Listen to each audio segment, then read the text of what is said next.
Here at the Tilehurst End, we like to claim we're by fans for fans, so it's necessary to start this week's show with a tribute to those fans who headed up north across 2 games in a week and were treated to a week 1-1 draw and a goalless stalemate featuring a staggering 0 shots on target. Truly no shots given this week, and welcome to the Tilehurst End Podcast, episode 213, with your host Marc, Mayo, and joining me this week is someone who made that absolutely intrepid journey up to Stoke for that 0-0 draw. Simeon Pickup is going to try and think about any moments whatsoever that you can remember from that game. How was it going, mate? Mixed emotions, really. Absolutely delighted that I didn't go to the Barnsley game, and absolutely gutted that I did go to the Stoke game. Bad week for Reading, bad week for anyone who was brave enough to make the journey up to Barnsley and Stoke respectively, but full credit to them. Yes, absolutely. And speaking of full credit to fans and Reading supporters, our Patreon campaign is, of course, always up and running. And as it gets into the Christmas season, it's obviously very difficult for people to find an extra quid or a couple of quid a month or just a one-off donation in their pockets to help us out. But it does go quite a long way, and hopefully it's something that people are still considering doing, and thank you very much to the people who still put their hand in their pocket and give us a hand. We'll be inviting everyone down to the Christmas podcast special. That's on Monday the 23rd, lunchtime in Reading. Probably going to be at Brewdog. Keep an eye on the Twitter for that. Anyone who wants to come down for that, obviously if you're a Patreon subscriber, we might well buy you a drink, but anyone else might be on the old tap water while we work out the sponsorship for the exact sort of beverages that are on offer. But anyone who is free on Monday 23rd at lunchtime, do give us a bell and let us know if you want to come down, and we'll talk all things Reading and have our awards ceremony, of course, which will certainly be, hopefully, a lot more cheery than the discussion we're going to have in the recap. You're listening to the Tilehurst End Podcast, by Reading fans, for Reading fans. Right, let's get the dirty stats out the way for Stoke then, Sin. We had 3 shots, none of them were from our forwards, and none of them hit the target. But we didn't concede any shots on target, though, either. So we're in that rock and a hard place, or I suppose rock and a not-so-hard place, in a way. Do we take this as a point gained on the road with a nice clean sheet and you know, nothing too bad happened, or do we take this as a massive missed opportunity, which kind of sums up why we are hovering above the relegation zone?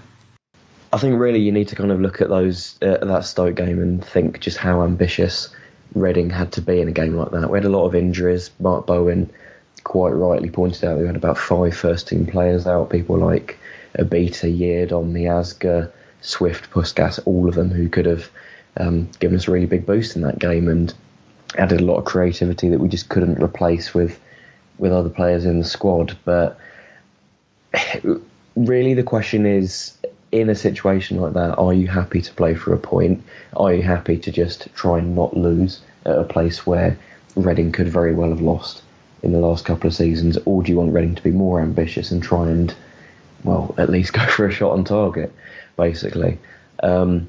And the mindset that Reading seemed to have had in the last 2 games, particularly at the end of matches when Reading could have pushed for a winner, could have tried to salvage 3 points out of perhaps nothing, basically. The mindset has seemingly very much been, we're going to hold back and try and stick for the point. And that was very evident at Stoke on Saturday when we were very negative, to be honest, at the end of the game. It really summed up our attitude of trying to be hard to beat rather than going for the 3 points, potentially losing, which I think is fair enough. It's understandable to an extent when you've got all those injuries, but for the fans who are going up there and they want to see a bit of heart, they want to see a bit of fight and a real push at the end to try and get 3 points, even if it's unlikely, even if we've not done enough in the rest of the game to deserve it, you still want to see that bit of fire, that little bit of a push. And I don't really get that from Reading at the moment. And whether that's Bowen trying to be conservative or or the players are just a little bit nervous about losing, when some of these players will have been here in the last couple of years and seen us lose games like this quite dispiritingly, quite late on, under Stam and Clement and so on and so forth. But even so, it's made for a pretty dour week, to be honest. Well, this is the thing for me, is that we sit here and try and analyse these performances and try and piece it together as part of the sort of journey, you can say, that Reading are on at the moment. And we are under a newish manager. I think he's only got 1 win in 6 though, Bowen, after obviously starting with 3 consecutive, I think 3 wins out of 4. So he's got his feet under the table to an extent now. The honeymoon period is over. Do we think that this sort of performance and this sort of approach to a game is part of the journey of Reading becoming a team that one day will attack these games?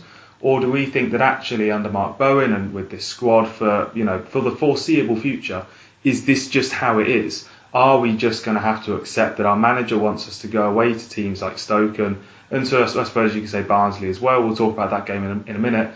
But is that just the reality now, that we're going to have to accept that grinding out these sort of performances is the way that our manager wants to go? I think it's made it clear that his priority is for Reading to be hard to beat.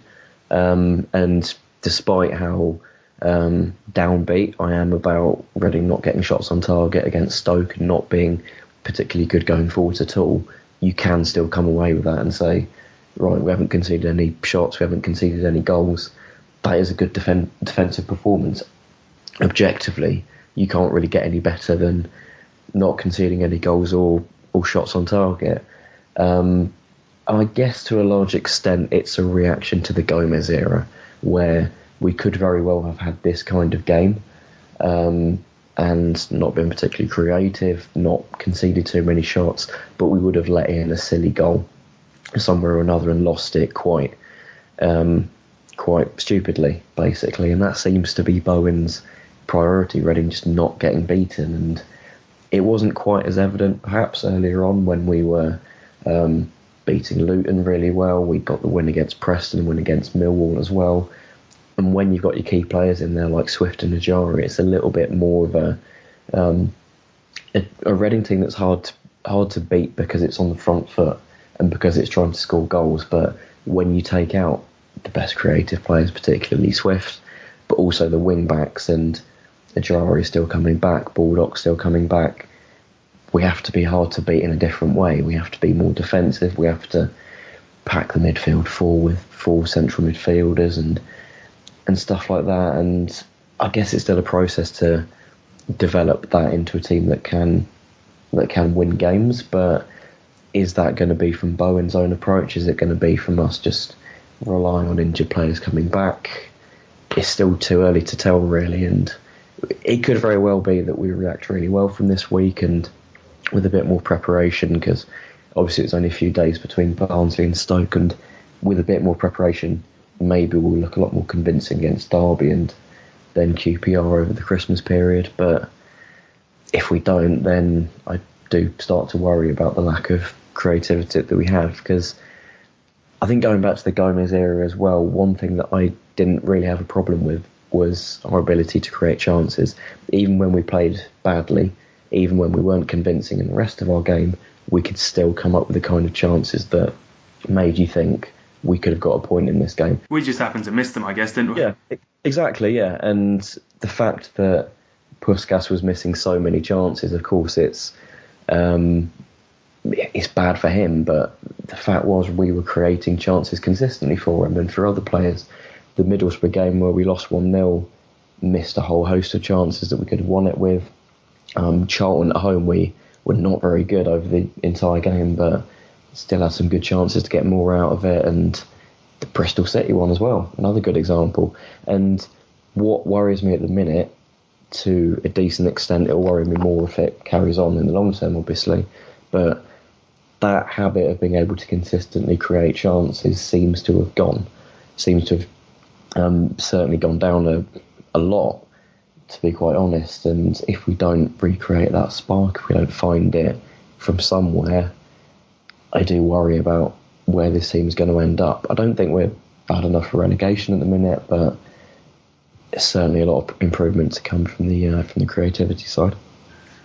Yeah, and I just worry whether it's a motivation issue as well, with players players largely out of form, particularly sort of in the midfield department, and players if they don't believe that their attackers are going to take the chance, maybe they think twice about how they put the ball in. If they don't, players like Charlie Adam, he made his third start or certainly second start in the Championship against Stoke, and if he, does he really believe that him putting the ball in the box is the right idea, or does he think taking a shot's the right idea? And that's those sort of things when you've got a relatively new set of players around each other, and things like that take an impact. And the fact that our strikers are all very similar, a lot of them can't really control the ball and turn and make things happen on their own. A lot of them are kind of penalty box finishers.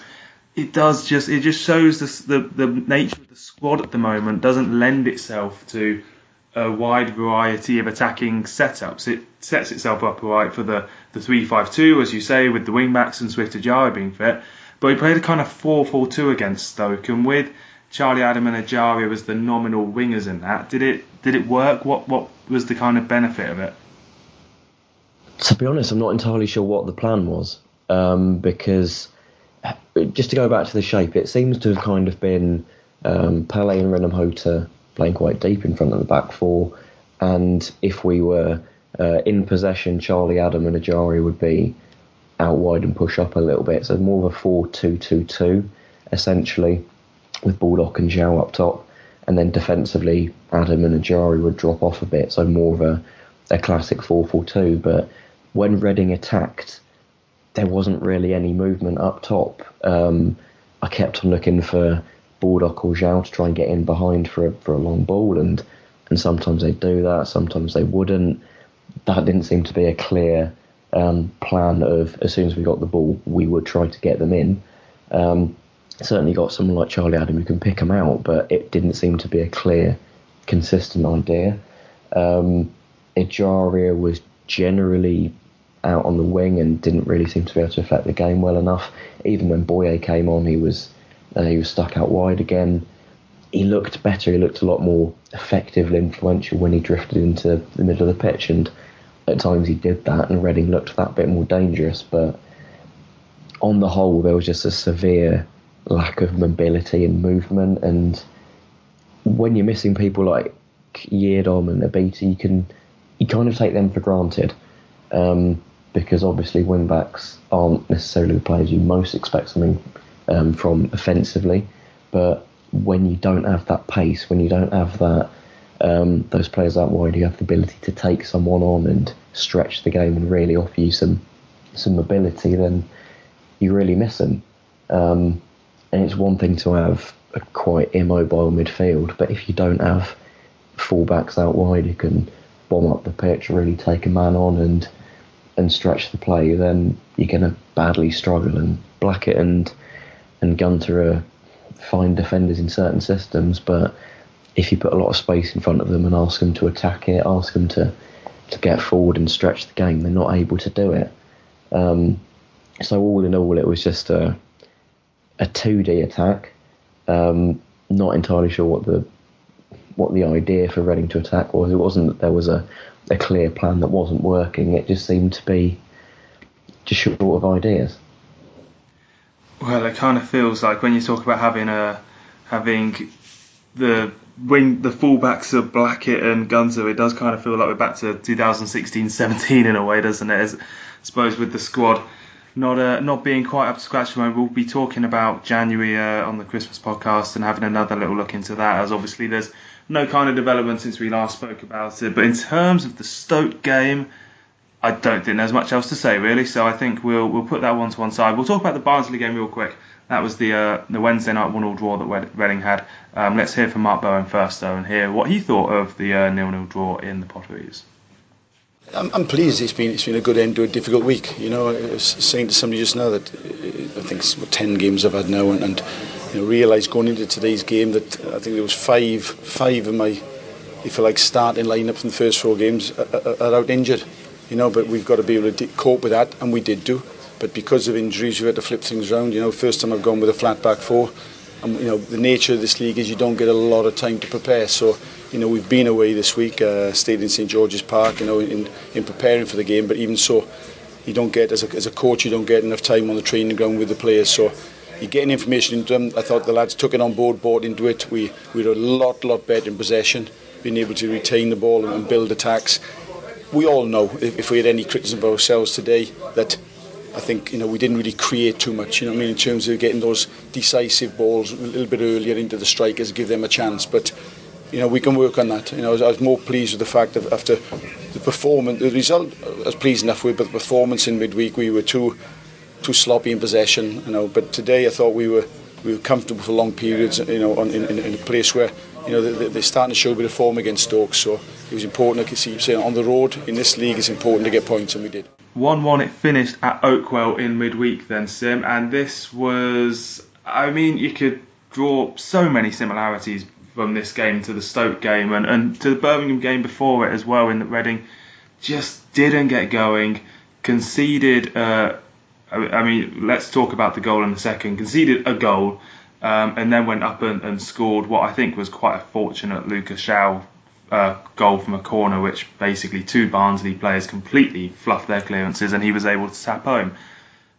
And the big factor is, the big discussion point out of this game was that we just conceded. That you said earlier about a Jose Gomez sort of game where, yes, if Jose Gomez was in charge for the Stoke game, we might have gone and lost it 1-0 by giving away a really silly goal.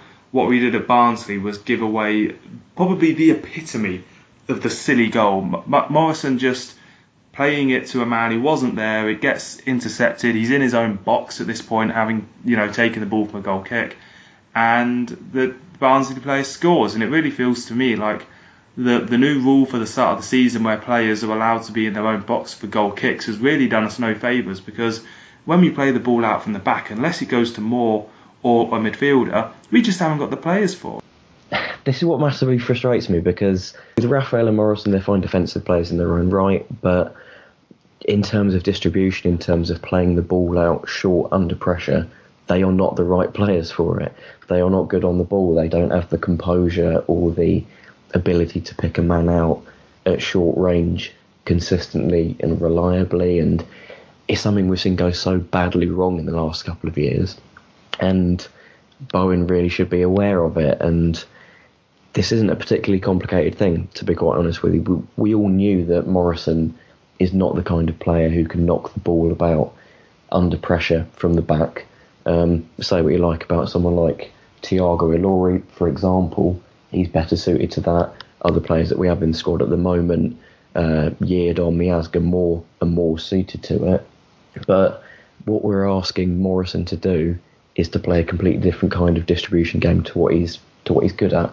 Basically, he can boot the ball up the pitch, he can get out that way, but if you ask him to knock it around under pressure, he really is in trouble, and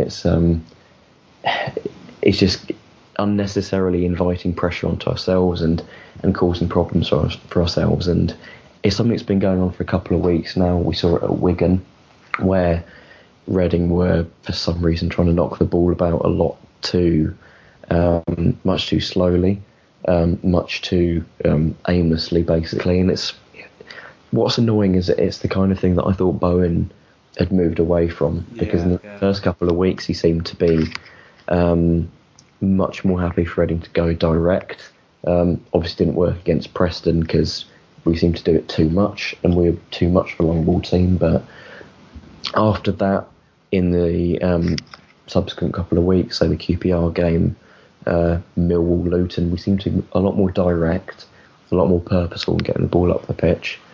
And I thought we'd settled on a new way of playing, basically. But he's gone very much back to how we were under Gomez, of knocking the ball about. And that can be absolutely fine with the right personnel, with the right system, if it all comes together properly. But it feels like we're just trying to keep the ball for the sake of it, and in the process we're causing unnecessary problems and really just shooting ourselves in the foot. And I would have hoped that the error at Barnsley would have stopped us doing it at Stoke and really given us a bit of a kick up the backside in that regard, to be honest. But we persisted with it at Stoke and it almost went badly wrong a couple of times. And I do just worry if Bowen is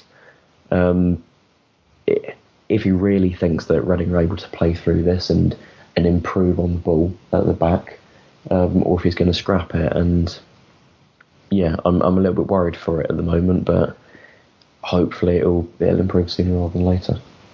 No, I must admit it's the same feeling for me, isn't it? It's just that worry that I just thought that it was the sort of thing that we'd accepted, we moved on from, we tried it. It's a very noble experiment, I think, to try in the Championship. Not many teams play against Reading with that, passing out from the back system. So it is still in the minority of clubs that do it in the Championship. And for us to have gone away from it and said, we're not going to rely on it anymore, I thought was fine. And it chimes with the idea that we're going to go away to places like Stoke and be a bit more hard to beat. Bowen's talked about us being nasty.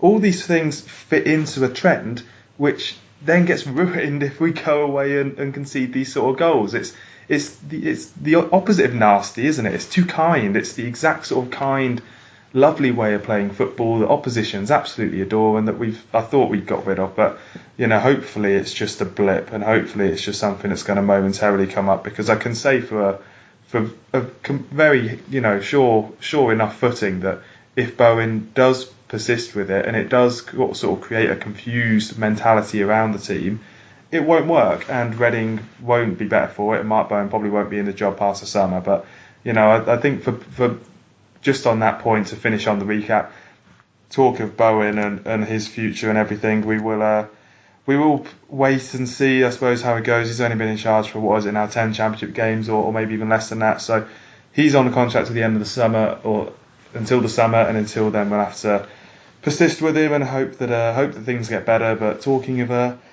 certain facets of his management, we'll jump into now the mailbag. Keep up to date with all things Reading FC. Follow the Tilehurst End on Facebook and Twitter. Chris Hartley opens us up with the mailbag then this week, and he asks, is the back four the way to go? Because while we defended well today, we lacked width going forward and created very little. Tom Harrow-Smith adding on to that, what's wrong with playing 4-4-2 with wingers? Sim, we talked about the formation in the recap, and in terms of what Tom says, playing it without wingers, we kind of do and kind of don't have wingers at the moment. You can make a case for Boye and Mate and players, but I don't think they're 4-4-2 wingers, if you know what I mean. I think they're much more suited to an attacking 4-3-3, 4-2-3-1, etc. sort of basis. 4-4-2, for me, means that those wingers are going to have to get back, they're going to have to do more dirty work, and obviously it's not going to be Charlie Adam and Ovie Ejaria every week, but it's just it's a different sort of role. And if we're playing a back four, like two banks of four, like the guys are saying, we probably just need to buy some different players for it almost. Yeah, I think the back four is probably the way to go at the minute, because one of my problems with the 3-5-2 is that we just seem to too often just have a redundant extra centre half, and when we wanted to get the ball forward quickly, we'd so often have, say, two men up top, but then they'd be too isolated, there'd be no one around them. And whether it's a 4-4-2 or a 4-2-3-1 or a 4-3-3 or whatever, four at the back in general probably makes a little bit more sense. I'm not convinced that 4-4-2 or the 4-2-2-2, whatever it is we saw on Saturday, is the way forward, but there's certainly a lot more potential for me, I think, with some kind of 4-2-3-1, with a little bit more guile in behind the striker. We've got a couple of players who can play in that kind of wide forward / attacking midfield kind of role. People like Ejaria, Mate, Elise, Barrett, who can add that little bit more guile and creativity. And I think that's what we need at the minute, because it just seemed much too kind of 2D on Saturday without that extra idea. And I think that's the problem with going four at the back. It's not just a matter of whether you're four at the back or three at the back. It's also, well, how you organise higher up the pitch as well.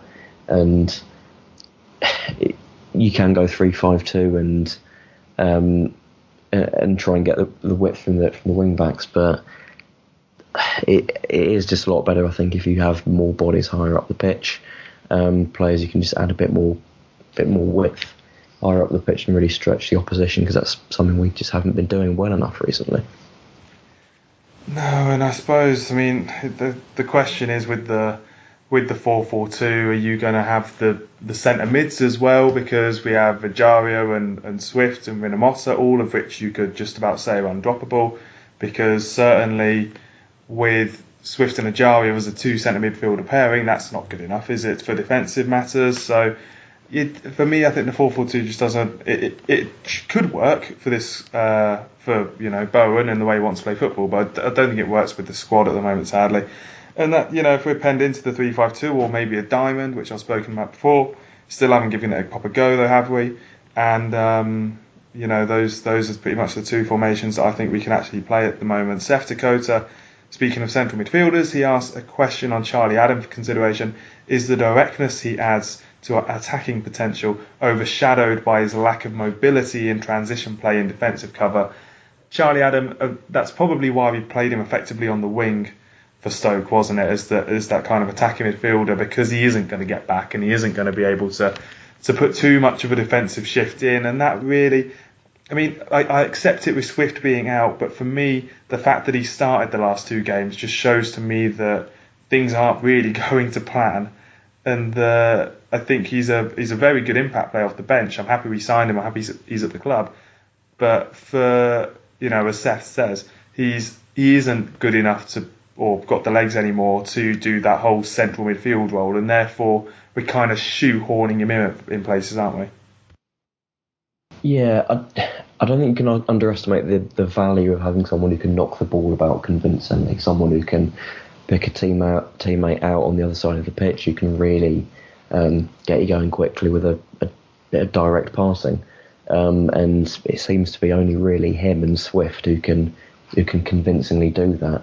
You look at people like Ajari, Rinamosa, Pele, they're not so keen to play crossfield balls, to play the ball forward more quickly, like Adam and Swift, and it is really useful. But the problem for me with that is that you need the movement on the end of it, you need the mobility at the end of it, otherwise there's not really any point playing those crossfield passes if no one's going to make the kind of runs to meet them.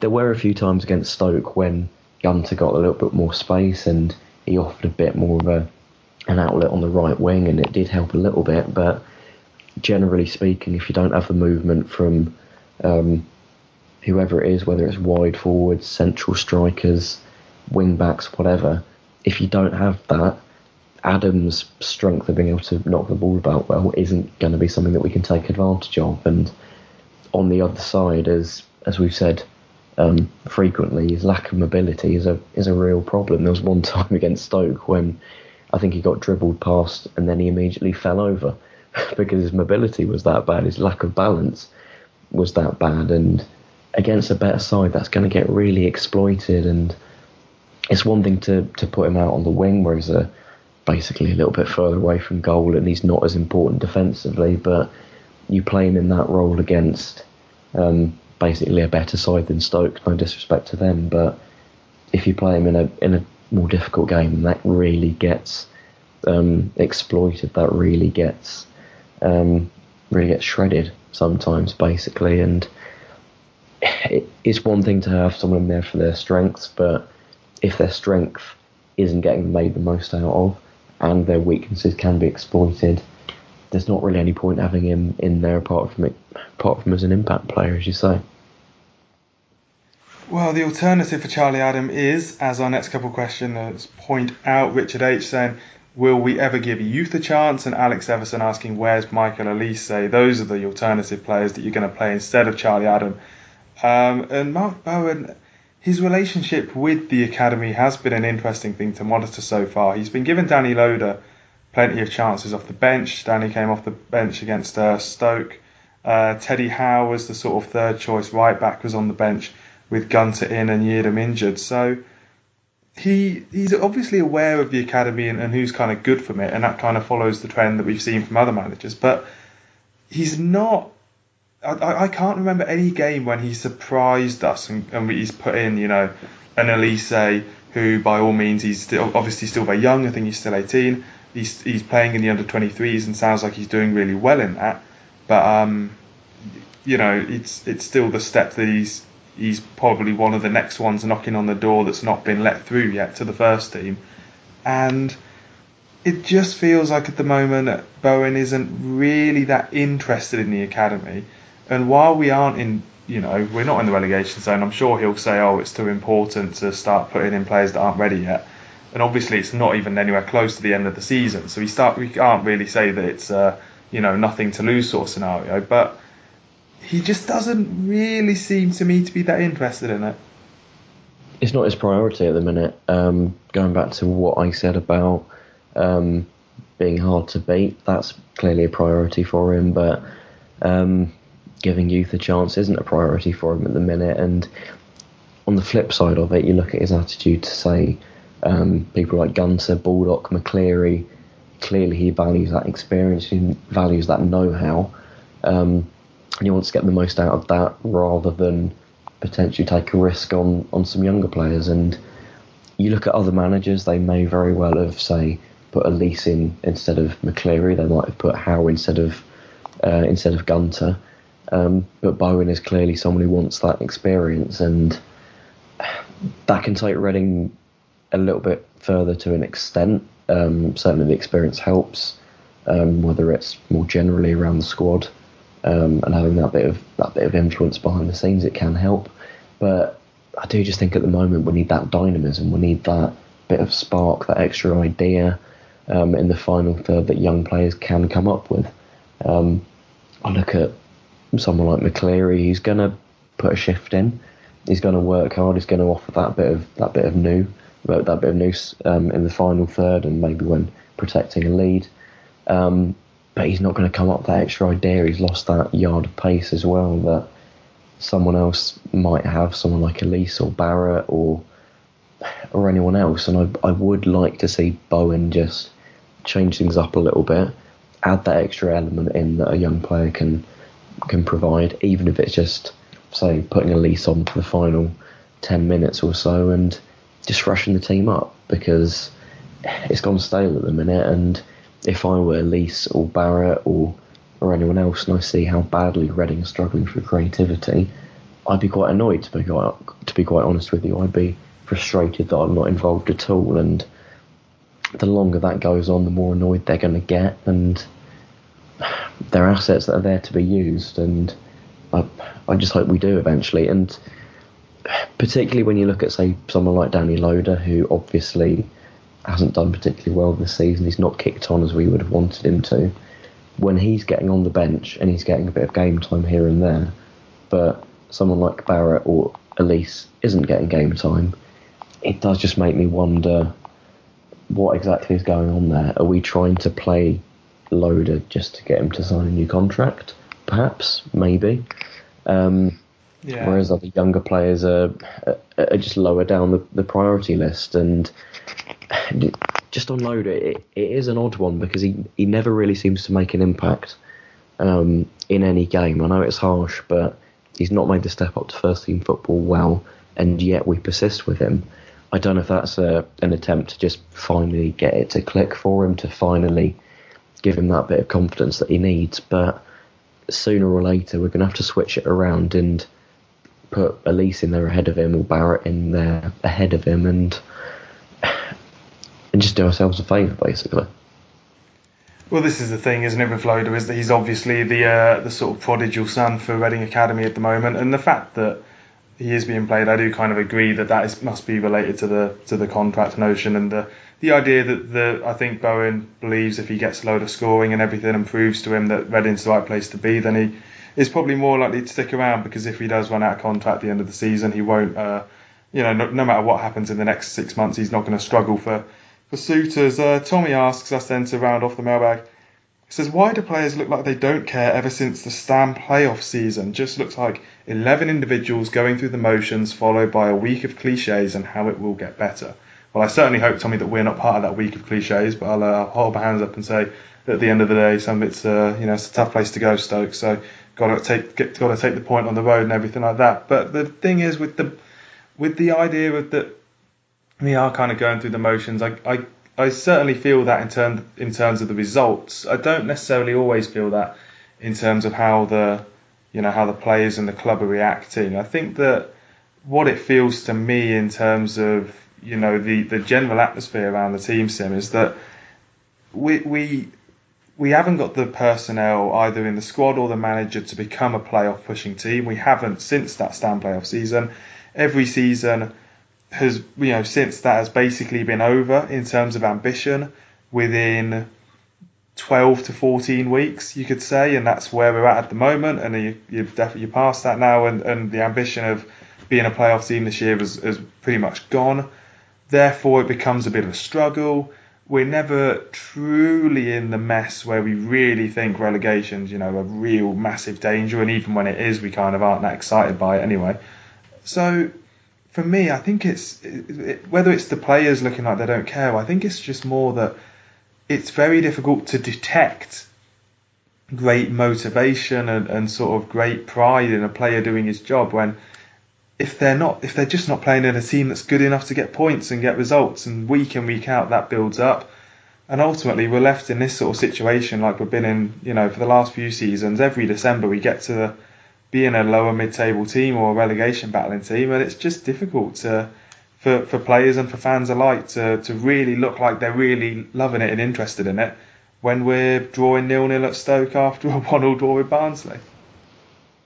Yeah, I don't think it's necessarily about individual motivation per se. It's I think going back to that Stam season that Tommy mentions, it's not necessarily about the individual players. It's the fact that for me we've not looked like a coherent team since that playoff season. You go back over the last couple of years and there's not really been many periods when we've gone over, say, half a dozen games with pretty much the same team, with the same system, with the just some consistency basically. And when you don't have that, when you don't have a team a set of players that really know what they're like as a team, what they're doing as a team, then they just don't perform to their proper potential. You go back to 16-17 and you could tell pretty much every week that it was going to be 4-3-3. You knew what the back five was going to be pretty much, the midfield three pretty much, the front three pretty much. And when you have that, the players know their roles a lot better, and it's not necessarily just about how hard they work, it's about how effective they are on the pitch basically, and that comes from having a coherent, consistent team. And contrast that to what we've had in the last couple of years, managers desperately trying different formations, different systems, different combinations, and it's not really worked at all under any manager. Even Jose Gomez, when he kept us up last season in arguably one of our better spells in the last couple of years since the playoff final, he still went through half a dozen different formations and systems, moving players around. We've not had that proper clarity in the team enough for the last couple of years, and we've really suffered from it. And unfortunately, it's again rearing its head under Bowen that as soon as our key players are injured, as soon as we don't have our wing backs, we don't have Swift for a little bit, Baldock was out for a while, Ejaria too, when we start to have those injuries, we struggle basically. And we don't really know what we're going to do. We don't know if we're going to play 4 at the back, 3 at the back or whatever. And it's a long-term ongoing problem, but something that seemingly every manager has to deal with. Well, and the thing is, when you talk about clarity, I just feel like the system that managers have implemented, be it Paul Clement's or whatever the hell it was system, or Gomez's kind of pass it round, maybe a little bit fluid, Bowen's kind of get in there a little bit nastier, Yap Stam's pass it round no matter what. These sort of systems, they've not been successful. And when they're not successful, players, I think, don't look like they're comfortable in it. And you can tell a mile off when a team comes and plays Reading and they're happy in their system. Then they just look like they're enjoying their football so much more than our players ever do.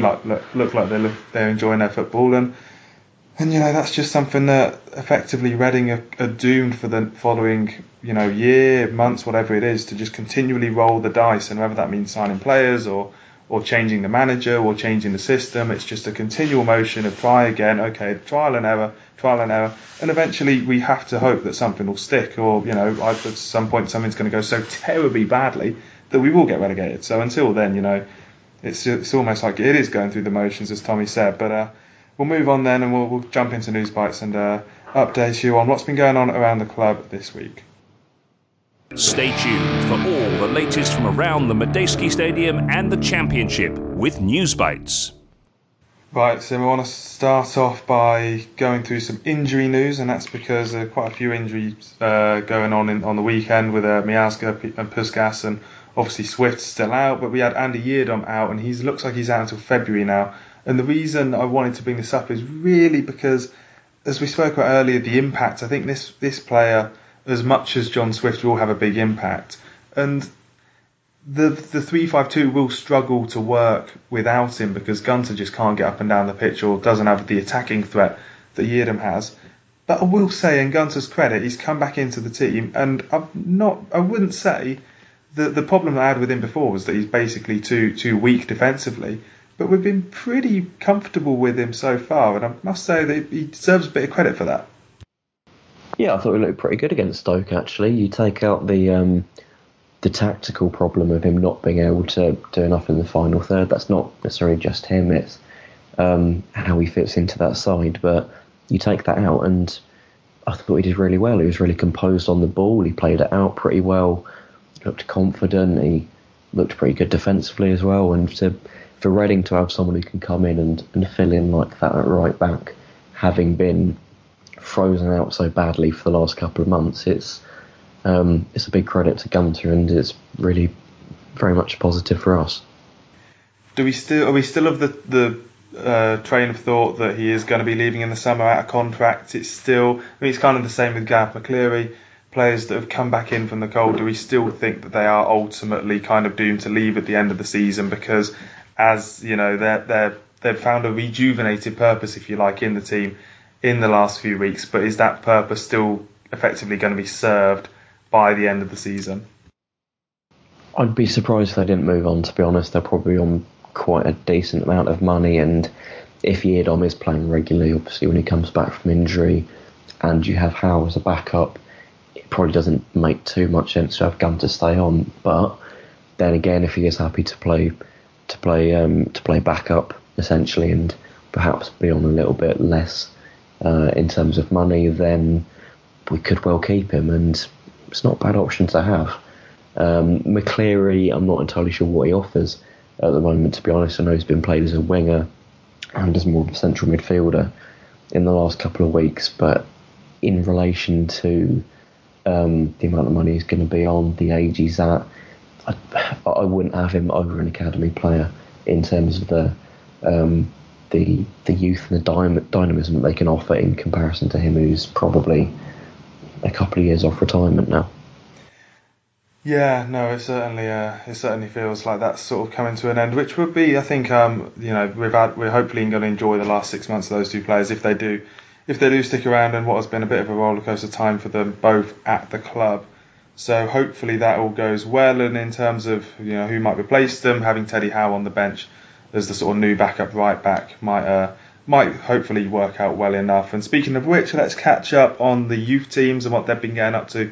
The under-23 is not in action till Monday, so if you fancy yourself for getting down the Madstad at 7 p.m, they take on Manchester United. The under-23s, that's 7 p.m. on Monday at the Madstad. The under-18s, they're out of the FA Youth Cup down at the Madstad. They lost 4-2 to Crystal Palace. Osorio and Saki made it 2-2 after they were 2-0 down, and then a couple quick-fire goals. I think all the goals were in the first hour or something, meant a 4-2 defeat for Reading in the FA Youth Cup, so have to wait until next year for another little run in that. Their under-18s aren't in action now until the new year. Neither of the women's team, they're not in action until the new year now, but they ended on a bit of a high today with a 3-1 win over Spurs. Last 15-minute comeback with all the goals being scored quite late on. So the women ends 2019 in 6th position and just a point off of 4th. So with I think it's Man City, Chelsea and Arsenal kind of having their little fun at the top, there's still always that space for a top 4 finish that Reading have been close to and really pressed for in the last few years, and hopefully this is another year, a good end to the calendar year for them. And some Tilehurst End news to finish on for Newsbites. It's the team of the decade going through on the website at the moment. We've had Brian McDermott as the manager and Adam Federici as the goalkeeper, obviously with it being 2019. We did a fan poll on the website over the last few weeks, and hopefully you've all been voting on that, gone through into your shortlist and then into the actual winners themselves. So they're being announced over the next few days on the website, and then Ollie is going to be returning to the podcast with a few shows on how the team was formulated and who deserves to be in the team of the decade. Those are going to go up between Christmas and the New Year, I believe. So we'll have the Christmas podcast on the 23rd, on the Monday. As I said earlier, please let us know if you're around on the Monday lunchtime in Reading and want to come down and be part of that. And then after that, we'll have Ollie with the team of the decade. So keep your eyes on the website as those players get announced. And it's probably unlikely that anyone's going to make a last-ditch shout to be in the team of the decade next week. But we are playing Derby at home on the 21st.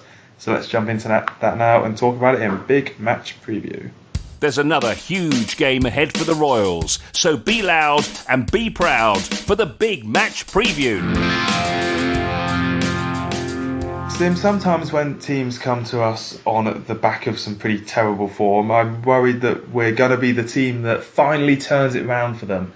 And that Derby, when they come to us, they've not won in 5, they've not scored more than a single goal in a game in 7. They've got 5 defeats in a row without scoring away from home, where they've not won since August. All of these terrible, terrible stats. Derby are going to come to us. Usually I fear that we're going to be the team that bucks their trend and lets them back into winning ways. After Saturday, I'm now afraid that we're going to have another 0-0 draw without either team having a shot on target.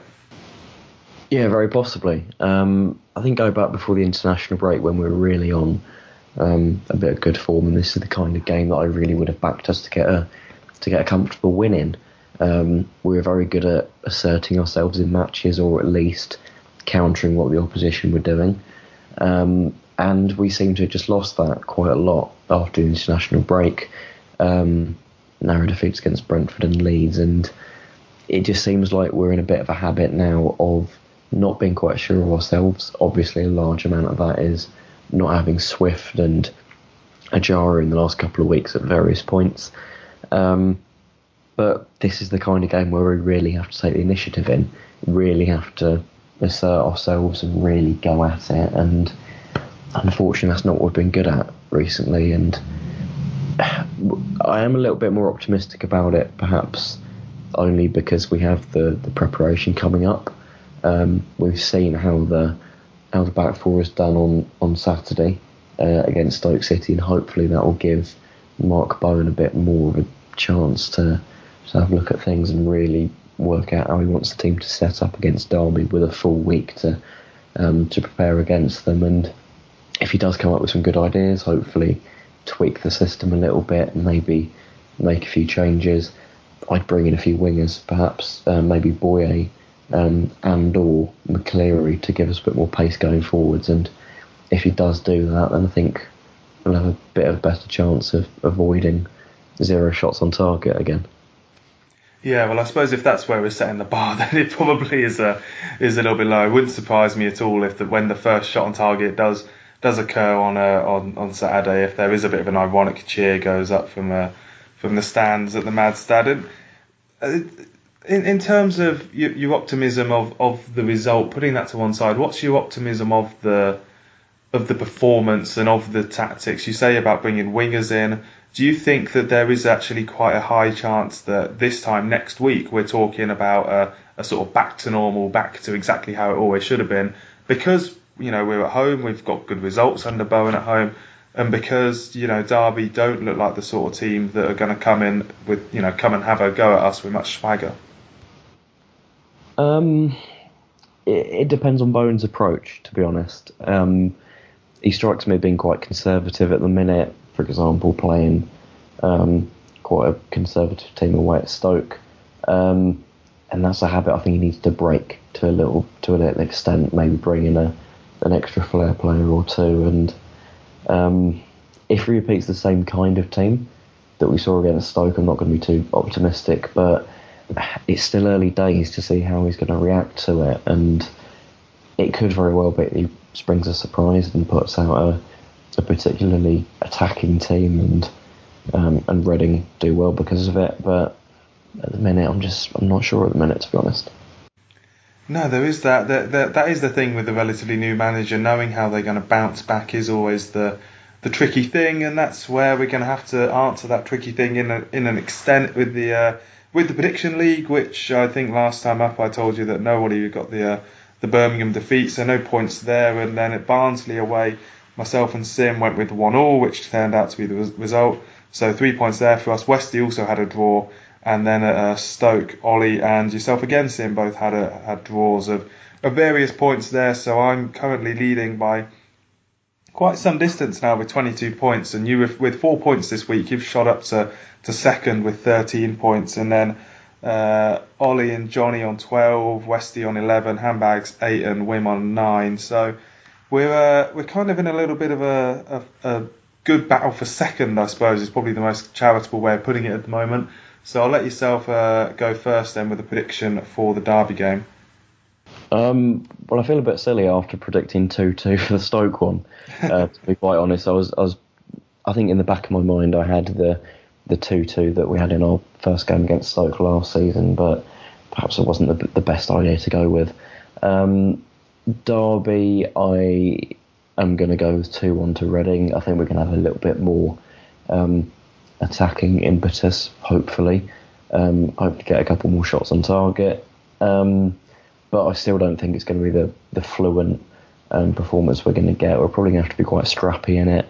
Maybe come from behind or come from a 1-1 perhaps with them. But over the 90, I back us to react well enough to be able to beat a struggling Derby.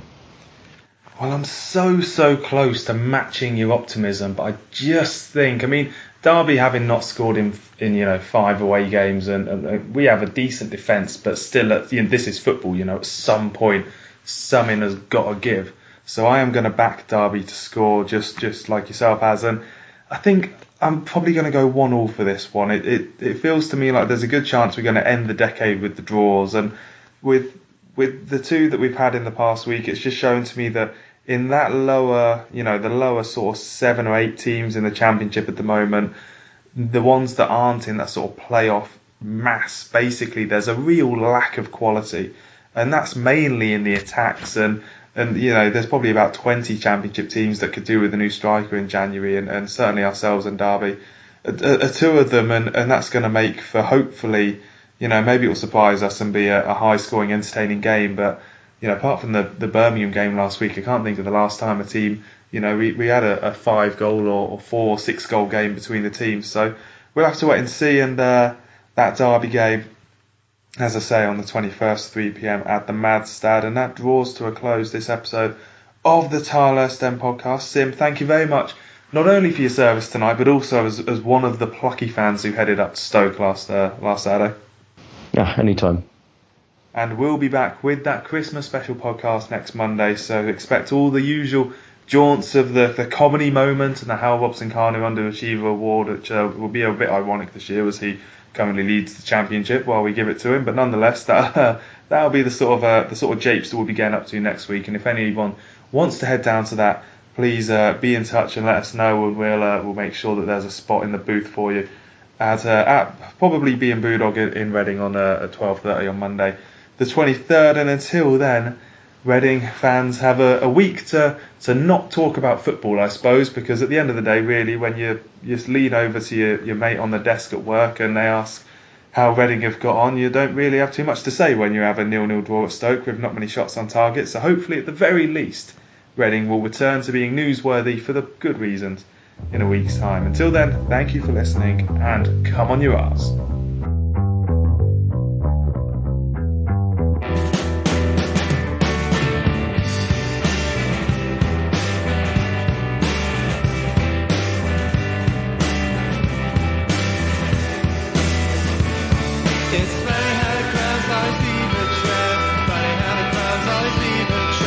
Hey, hey, oh.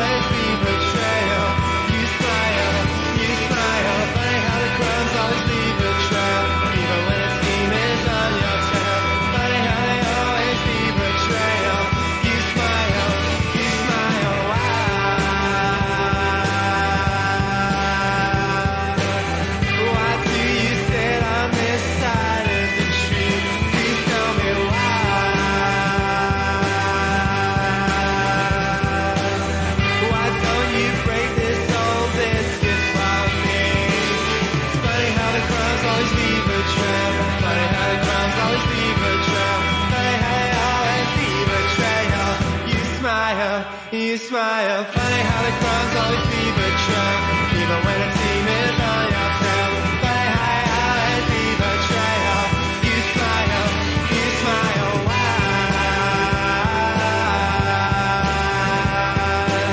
Oh, I see you stand on this side of the tree. Please tell me why.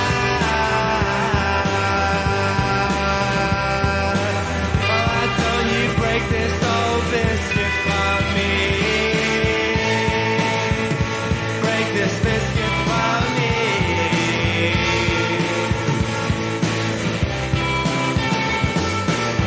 Making your mark on the main one. Drink plenty of courage, you're starting